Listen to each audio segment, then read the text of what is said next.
What's up, guys? I'm Chris Spags here, back with another gigantic NBA slate to break down for you on today's Four Corners video, courtesy of Osmo.com. Today there are 11 games to weed through, so help me out. Make sure to like the video right now. Leave a comment down below. Tell me which player you like the most on tonight's slate, because honestly, I could use all the help I can get with this many games to parse through. Do that right now. Like the video. Help us out quite a bit by doing that. The first corner I want to hit on is a game with the 76ers visiting the Pelicans. This one has a slate high 238-point total, which represents 2.8-point boost for Philly and a 3.8-point boost for New Orleans. Pelicans rotation got a little weird after Danny Ferry announced the minutes cap for Drew Holiday and Anthony Davis moving forward, as well as some minutes reallotment, emphasizing free agents and younger players. So overall, I think it's a bit of a risky spot to parse out, but one which I think you can make a decent prediction, and that for me is going to be that Drew Holiday, Julius Randle, and Elfrid Payton should be in the low to mid 30s in minutes. That makes all three guys pretty playable here. I like Drew and Julius a lot more than Elfrid Payton, but Elfrid Payton's still a fine play if he's going to get that run. And again, we did see these guys get in that similar minutes range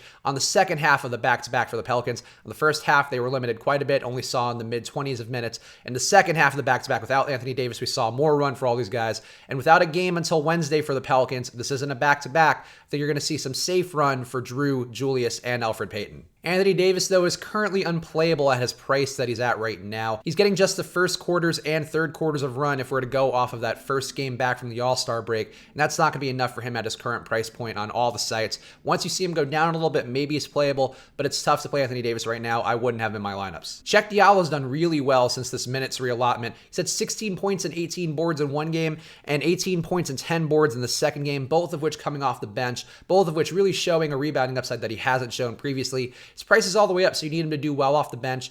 I think there's some risk here. Again, the minutes could be a little dicey now that we have Davis back in there. I assume we have Etuan Moore back in as well. Not that that affects Cheick Diallo, but it's just a bit of a closer squeeze with all the rotational guys back in there for at least some run. I think Diallo's an interesting play. I think Julius Randle's a more interesting play. But I think right now we could say Diallo's probably a better player than Jahlil Okafor moving forward with how the lineups are currently shaking out. And I think Diallo is worth having some exposure to tonight, but probably not a ton. Joel Embiid's still out, so Ben Simmons is projected to be the highest owned Sixer at 21% ownership, and that makes sense to me. It's a pace-up spot. Ben Simmons is going to have to push a lot of the offense to keep the 76ers in this game, keep them scoring. And again, the Pelicans are expected to score on the other side, so I like this spot for Ben Simmons quite a bit. I think he's going to have to find his own shot as well as create for others at a pretty high level rate. Now, previously, Jimmy Butler has been the big beneficiary of Joel Embiid being out, but that was before Tobias Harris is in the lineup. I think Tobias Harris is the guy I like a little bit more based on what we've seen so far. His role is the most secure. He's also got a little more rebounding upside since Joel Embiid went out, whereas Butler's not really forcing the action. I think both guys are playable, but I would slightly favor Harris given that he's a little bit cheaper industry-wide. Jimmy Butler, though, also going to be a little higher owned, so I think on both sides it does favor Harris, but doesn't mean that Butler's a bad play. Boban Marjanovic's minutes are a bit of a risk. He saw less run in that game versus Portland, where you would think he'd be a good match for Yusuf Nurkic, but he wasn't. So he got pulled pretty fast, and Amir Johnson came in as a defensive substitution. Boban didn't get off the bench after the first few minutes of run in the second half.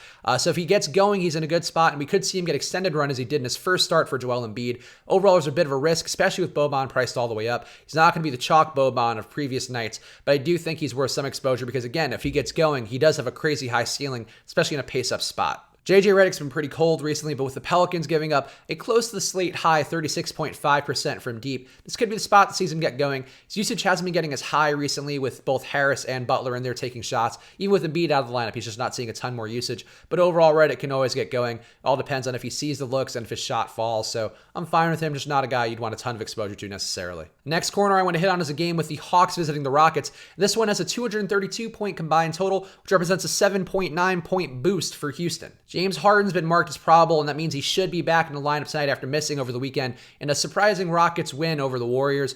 He looks like a good play, though. I think people are going to be down on him because in that last game after the All-Star break, he didn't play that well, but he did have a 41.9% usage rate. I think that's all that matters with James Harden. He's going to keep trying to score. He's going to keep trying to shoot. That looks fine to me. I like Harden tonight, and I think with his price down. And right now, we're not projecting a ton of ownership for him, but that was when he was still marked questionable. So keep your eyes peeled on that. If he becomes a chalk play, a little bit less interesting. But overall, if he's going to be under-owned, I think Harden's a strong play. Chris Paul's had 2 straight games over 55.5 fantasy points. One of them was without James Harden, so obviously he's going to have a little bit more scoring and assist upside there. But Chris Paul's role looks good. I think the issue is with his price being up, there's some risk. But this is a very big pace-up spot versus the Hawks, who are one of the fastest-paced, actually the fastest-paced team in the league right now. And the Rockets is one of the slower-paced teams. Should just make some more opportunities for them overall. So I think actually Paul's is still a strong play. And in fact, I think you could play Harden and Paul in the same lineup. Clint Capella has been quiet since his return to the lineup. I think this could change tonight versus the Hawks. Now, the Hawks are actually a pretty decent rebounding team relative to their high pace. They don't give up a ton of boards,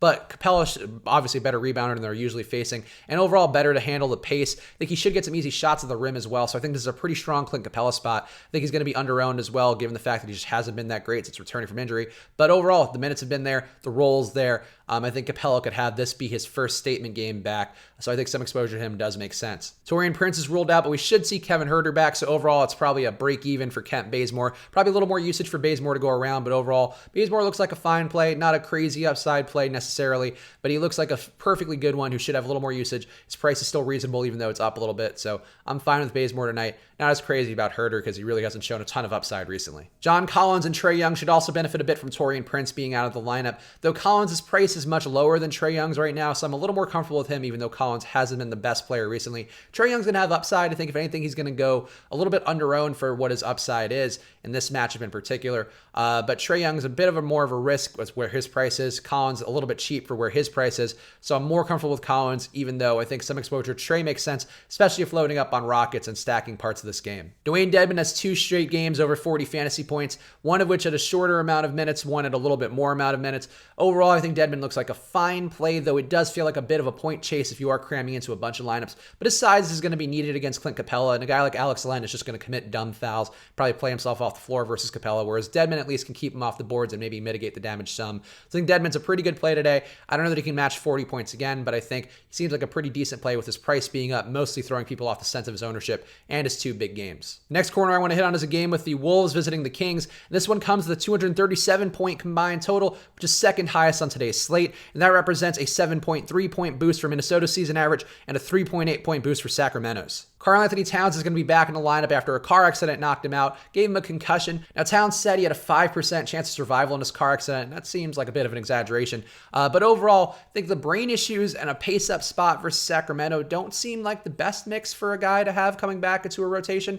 But I think Towns looks good. I'm probably going to just match the field with him because I think he's in a really good spot, though he hasn't had a great series of games versus Sacramento so far this year. But the brain thing and the pace thing, it's a lot for Towns. So I think just matching the field, maybe going a little bit over makes sense because it is a good spot, just one that he hasn't been that great at. Jeff T got a bad fall last game versus Milwaukee, which took him out of the rotation for a little bit, and his wrist didn't really quite look up to snuff after that, but he should be fine today, the hope is, and if he is, I think this is probably the best spot for him. He's going to lose some usage with Towns back in the lineup, but he seems like he's in a pretty good spot, pretty good price as well. So I think the total here and the matchup would make me a little more comfortable with Teague, even though the wrist thing and the fall kind of worry me given how he has been pretty banged up for the most part this year. Andrew Wiggins is still mostly a GPP option. You can have some big days, you can have some bad days. His usage hasn't really gone up that much recently, so I don't really know what to make of Andrew Wiggins. He's one of those tough guys to pin down. I think he's fine. I think the total here makes him a little bit more fine, but I'd prefer both Towns and Teague. Bogdan Bogdanovic has been starting for the Kings since the All-Star break, and he's looked pretty good in his minutes, but he has been losing run to Marvin Bagley, who's looked like a complete monster off the bench, as really every King has. Every King gets second unit run, seems like they do a lot better there, including Bogdan Bogdanovic, but right now it's Marvin Bagley in that second unit doing a ton of work. He's had games of 48.5 fantasy points and 47 fantasy points, and those came versus Golden State and Oklahoma City, so 2 much tougher defenses than he's seeing today in this game versus the Timberwolves. So I like Bagley here, but I think Bogdanovic, if he does get going and does heat up in that first unit, you could take some of those minutes back from Bagley and make Bagley a less compelling play. So I think following the ownership projections on this one seems pretty key as we get closer to lock. Willie Cauley-Stein, De'Aaron Fox, and Harrison Barnes are all priced down quite a bit for a matchup of this total. But again, their roles have really not been that steady. I think De'Aaron Fox is probably my favorite play of the group. Willie Cauley-Stein on a cheap level on DraftKings at $4,700 is a little bit interesting, but De'Aaron Fox, pretty steady at around 40 fantasy points for the most part. I think he looks good. Harrison Barnes, I don't know what's going on with him. He can have some big days, he can have some bad days. I think right now his role is so insecure where his price just feels like a trap. Even though he's getting shots, he's certainly able to grab rebounds. He's around the ball as it's up for rebounds. but he's not doing a lot. So I'd probably go Fox, Cauley-Stein, and Barnes in that order of my interest out of that grouping. And Buddy Hield's not priced down, but he's been the guy who's had the steadiest role and overall shooting, scoring opportunity for Sacramento. So I think he's a perfectly fine play again. He's had some 50-point upside recently. That obviously looks good. Last corner I want to hit on is a game with the Bulls visiting the Bucks. This one has a 226.5 combined total, which represents a 6.1 point boost for Chicago on their season average. Giannis Antetokounmpo is doubtful to play, so the big question to me is who's starting. And the first guy who I would think would pick up the start is Nikola Mirotic.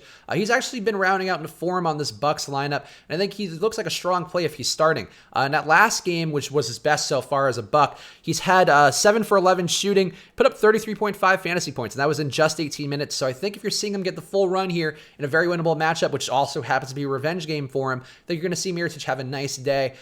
Whether he starts or not, I think is really a key to watch out for, though. Could be Ersan Ilyasova who picks up the start. I think that affects a lot of things in a variety of ways. Chris Middleton, Eric Bledsoe, and Malcolm Brogdon have all benefited quite a bit from Giannis being out of the lineup. So that's why I'm a little worried if Mirotic is back in, how that could affect things, with him taking a little bit more usage off the table than a guy like Ersan Ilyasova will. But overall, these guys have been really good without Giannis, to the point where it's worth noting.